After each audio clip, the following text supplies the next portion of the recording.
مسلسل ريا وسكينة ده من المسلسلات اللي اتعرضت في شهر رمضان وكان عامل شعبية كبيرة جدا. الشعبية مش بس ناتجة عن الشخصيتين اللي هما بيتكلم عنهم المسلسل، ولكن لأن هذا العمل كان مأخوذ عن كتاب مهم جدا ألفه الكاتب الكبير صلاح عيسى بعنوان رجال ريا وسكينة. رجال ريا وسكينة كان الكتاب سر تميزه ان هو كان جزء كبير منه مأخوذ من التحقيقات نفسها، يعني التحقيقات مع ريا وسكينة والمحاضر اللي هي سجلت في هذا التوقيت في أواخر القرن 19 بداية القرن العشرين. فهنا انت قدام حقائق يعني على لسان ريا وعلى لسان سكينة. فانت هنا العمل الدرامي كان ازاي بقى جمال عبد الحميد ومصطفى محرم هيصيغوا ده كله في عمل درامي مميز، خصوصا وان هناك مرجعيه لعدد من الاعمال اتعملت قبل كده في السينما في المسرح عن ريا وسكينة. فهنا كان السؤال المهم جدا بالنسبه له كمخرج جمال عبد الحميد، الاستاذ الكبير جمال عبد الحميد، واستاذ الكاتب مصطفى محرم. فكان بالنسبه لهم ايه السؤال ايه اللي هيبقى مختلف؟ يعني انت شفتي ريا وسكينة مع انور وجدي بيقدم ريا وسكينة، شفت اسماعيل ياسين يقابل ريا وسكينة، احنا شفناها دراما وكوميدي ويعني تنويعات عليه، شفنا مسرحيه استعراضيه بديعه لشاديه وسهير البابلي واحمد بدير، فيعني اقصد وعبد المنعم مدبولي طبعا. فيعني هنا كان التحدي الحقيقي لمسلسل ريا وسكينة.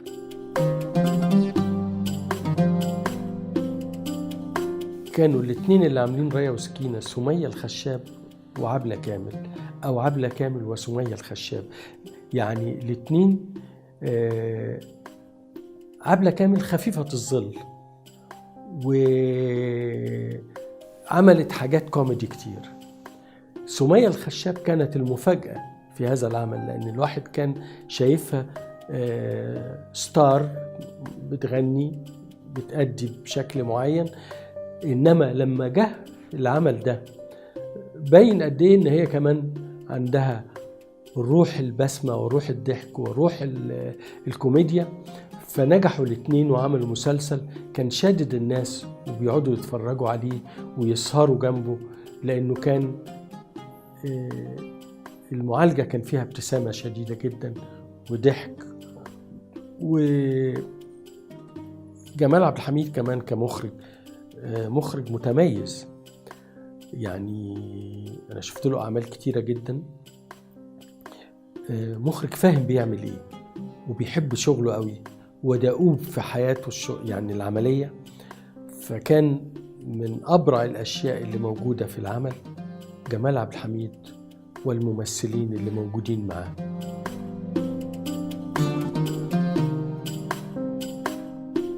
في شهر رمضان لما اتعرض المسلسل اتهاجم، لان في ناس يمكن شافوا انتوا يعني انتوا بتبرروا الجريمه مثلا، يعني بعض الانتقادات كانت شايفه انتوا ليه عاملين المساحه دي من الدراما للجريمه. لا، هو المهم ان انت ده عمل حدث في مجتمعك، اول سيدتين في التاريخ المصري يحكم عليهم بالاعدام، ده كمان حدث تاني. فانت هنا الدراما لازم تعبر عن كل هذه الوقائع، وده بالظبط اللي عمله مسلسل ريا وسكينة، مع يعني تألق عبلة كامل، تألق سمية كانت عامله الدور بشكل مش اقدر اقول جيد، ما اقدرش اقول ان هي مش عبلة الحقيقه، لان عبلة لا يقف امامها احد في هذه المرحله كمان بالذات في تاريخها الفني، فكانت عامله الدور بشكل هايل جدا. سامي العدل كان اداؤه محسوب للغايه. صلاح عبد الله، رياض الخولي يعني كمان عمل واحده من اجمل الشخصيات اللي عملها رياض الخولي. عديد من النجوم في هذا العمل، انا بشوف ان هم قدموا عمل متكامل.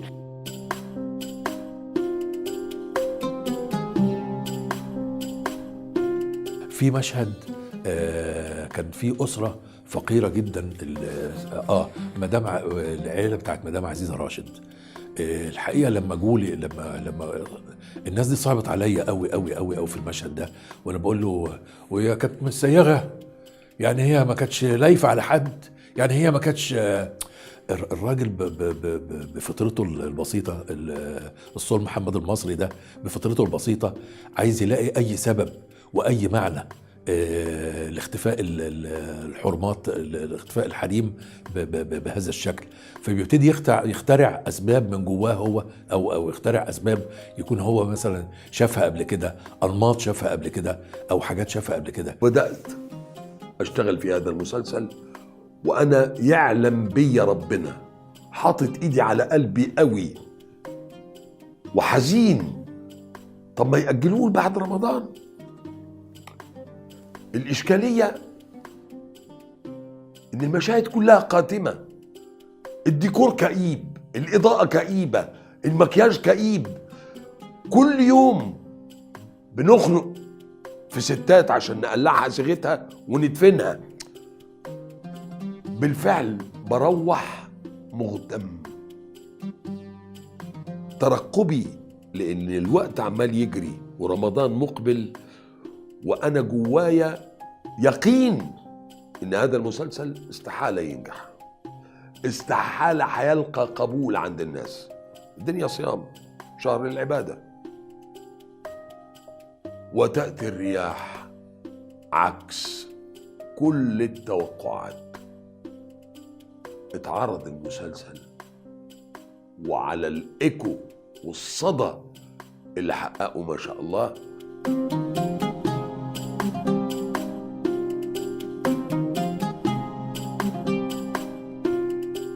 راية وسكينة من الأعمال، يعني أنا اللي ممكن تشكري آلة العدل إن هم أنتجوه، لأن في مسلسلات كده تفضل مهمة جدا، لأنه عن كتاب مهم جدا، عن تاريخ، فترة مهمة في تاريخ مصر. أنت بتشوفي هنا كمان مصر، لأن الفقر، هي راية وسكينة نتيجته الفقر ممكن يؤدي ان انت تبقي مجرمه. في ناس بتنجح، بس في الاغلب الاعم والنسبه الكبيره ممكن هتتحولي لهذا الطريق.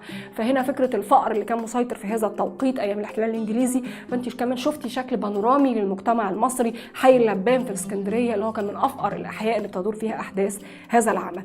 فكره ان بالنسبه لنا احنا في المسلسل، في كل الافلام اللي شفناها عن راية وسكينة، ما عرفناش ان البنت هي اللي كانت السبب، بنتهم، ان هي تبلغ ان الضابط خدها وجاب لها فرخه مشويه، فهي اعترفت بكل حاجه، فقرت يعني زي ما بنقول قرت بكل وتقديم المسلسل للبنت كان هايل جدا الحقيقه. لان في مشهد كده هما قاعدين بياكلوا مع بعض، هو عايز يكلم راية، فعبلة كامل، فبيقول لها قومي يا بنت، قالت له انا باكل. فهي البنت فكره النهم عند البنت مزروعه في تفاصيل المسلسل وفي السيناريو من الاول عشان تؤدي بيكي الى النتيجه اللي حصلت بيها الاحداث في الاخر.